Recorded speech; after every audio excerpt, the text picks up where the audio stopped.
आज लौह पुरुष सरदार वल्लभ भाई पटेल की 150वीं जयंती धूमधाम से मनाई। DL सारस्वत की खास रिपोर्ट।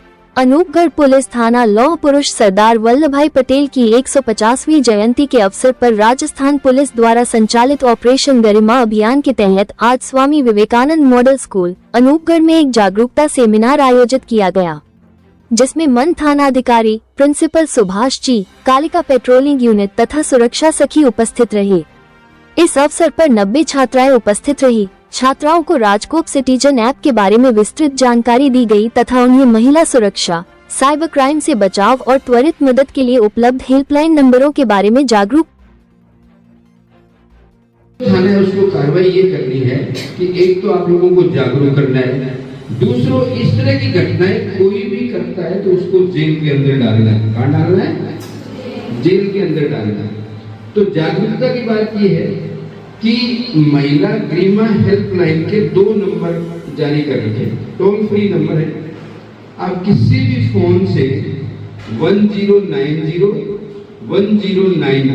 1090 और 1091 फोन डायल करोगे तो आपका नंबर अटेंड किया जाएगा।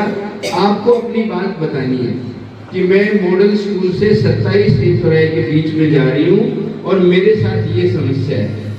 आपकी समस्या का समाधान होगा, चाहे थाने की गाड़ी आए, चाहे हमारी कालिका यूनिट आए, आपकी समस्या का समाधान हो जाएगा। तो ये नंबर आपको याद रखना है 1090 1091। अब बात ये आ जाती है कि साहब हम अगर सूचना देंगे तो हमारी सारी जानकारी लेगी पुलिस।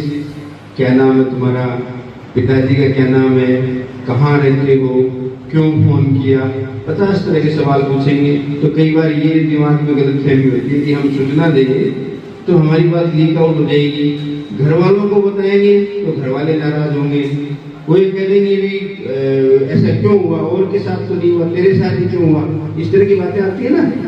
तो ये मैं आपको बताना चाह रहा हूँ कि आप 1090 पे सूचना देंगे तो वो जो आपकी जानकारी है वो अगर आप चाहते हैं उसको गोपनीय रखा जाए तो हम गोपनीय ही रखते हैं। आपका कहीं भी नाम नहीं आएगा, कहीं भी कोई कुछ नहीं कहेगा कि किसने रिपोर्ट दी, और उस जो बदमाशी कर रहा है उस आदमी को हम जेल में डाल देंगे। इसके अलावा अभी नया जो कानून बना है उसमें ये प्रावधान कर दिया गया कि महिला संबंधी रिपोर्ट कोई भी महिला या बालिका देती है उसका नाम कहीं भी उजागर नहीं किया जा सकता।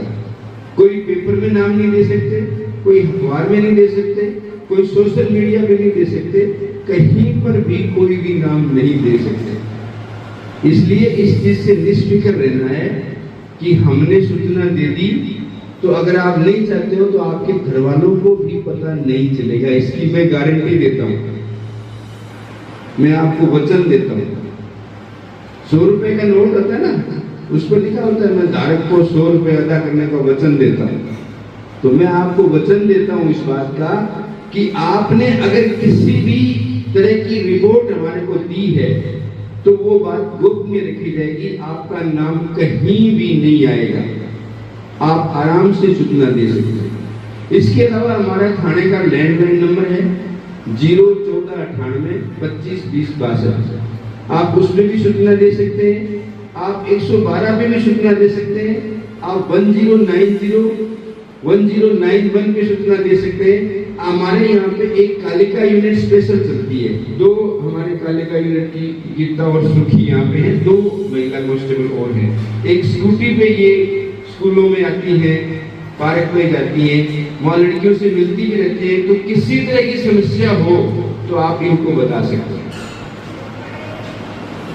अब कई बार क्या होता है कि जैसे कोई समस्या होगी, अब कोई लड़की सोचती है मैं थाने कैसे जाऊँ, थाने जाऊंगे तो वहां पे मुझे पुलिस अधिकारी बैठे, वो 50 तरह की बातें पूछेगा। जैसा कि फिल्मों में पुलिस की इमेज ज्यादा अच्छी नहीं दिखाई जाती है, वहाँ दिखाया जाता है कोई महिला थाने में जाती है तो उसके साथ में व्यवहार अच्छा नहीं किया जाता है। वास्तव में ये सच्चाई नहीं है। आप हमारे थाने पे कभी भी आओगे, ड्यूटी अफसर आपको गेट पे बैठा हुआ मिलेगा, आपसे बातचीत करने के लिए महिला ही आएगी, चाहे कालिका यूनिट आए या हमारे थाने में पदस्थापित कोई महिला है। आपने कोई भी रिपोर्ट दी वो गोपनीय होगी, कहीं भी नाम नहीं आएगा। थाने में बिल्कुल अगर किसी ने रिपोर्ट दी तो उस पर कार्रवाई की जाएगी। और थाने की एक विशेषता हो रही है, जैसे आपकी छुट्टी कितने बजे हो जाएगी? 2:30 बजे ताले लग जाएंगे इसके, थाने के ताला नहीं लगता करने के। आप रात को 1 बजे भी कोई महिला ही कहेगी साहब मेरे साथ ये दिक्कत है, तो हम उसकी मदद करेंगे।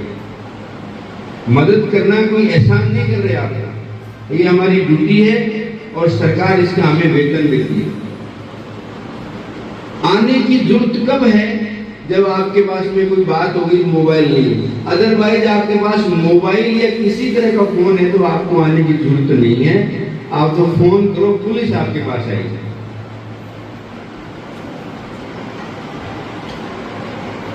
ये किसी तरह का कंफ्यूजन नहीं होना चाहिए कि साहब हमारा तो नाम आ जाएगा, दिक्कत हो जाएगी। केवल नाम नहीं, कुछ भी नाम नहीं दे सकते। आपका नाम नहीं दे सकते, पिताजी का नाम नहीं दे सकते, जाति नहीं दे सकते, आप कौन से स्कूल में पढ़ सकते, कुछ भी नहीं दे सकते। ये आपका कानूनी अधिकार है। तो इसमें कोई कंफ्यूजन है किसी को? नंबर याद रह जाएगा 112 या 1090-1091। अब आज के लिए सोशल मीडिया वाला बड़ा चक्कर बढ़ता है। सोशल मीडिया अकाउंट लगभग सभी के हैं। कोई इंस्टाग्राम पे है, कोई स्नैपचैट पे है, कोई फेसबुक पे है, कोई किसी पे है। तो मेरा आपसे ये आग्रह है, उम्र बहुत छोटी है आपकी होगी, कि आप अनजान व्यक्ति की फ्रेंड रिक्वेस्ट स्वीकार ही नहीं करें। सबसे पहले पत्ता काट देना है। आप फ्रेंड रिक्वेस्ट किसी की स्वीकार करते हो तो उसी की करो जिसको आप जानते हो, जो वास्तविक दुनिया है। जिसको आप जानते नहीं हो वो काल्पनिक दुनिया है। कोई जरूरी नहीं है कि फोटो में जो आदमी है वो जैसी प्रोफाइल बता रहा है वो सही हो। तो पहली बात तो किसी से ऐसी फ्रेंड रिक्वेस्ट स्वीकार ही नहीं करनी। बाई चांस आपने स्वीकार कर ली तो पता लग जाएगा, 1-2 दिन में पता लग जाएगा वो कैसा आदमी है। अगर फ्रेंड रिक्वेस्ट स्वीकार करते उसने मैसेज शुरू कर दिए, व्हाट्सएप नंबर मांगने लग गया और मांगने गया, तो ये समझ लो कि इसमें रोड़ा है। उसको आप रिमूव कर दो, ब्लॉक कर सकते हो आप, बहुत ऑप्शन है। कोई ये कहे कि साहब जानबूझ के मैसेज कर रहा है, मैं इस बात को नहीं मानता। भी आपके पास मैसेंजर में मैसेज आया, आपके पास ब्लॉक का ऑप्शन है, उसके बाद मैसेज आ जाएंगे? नहीं आएंगे।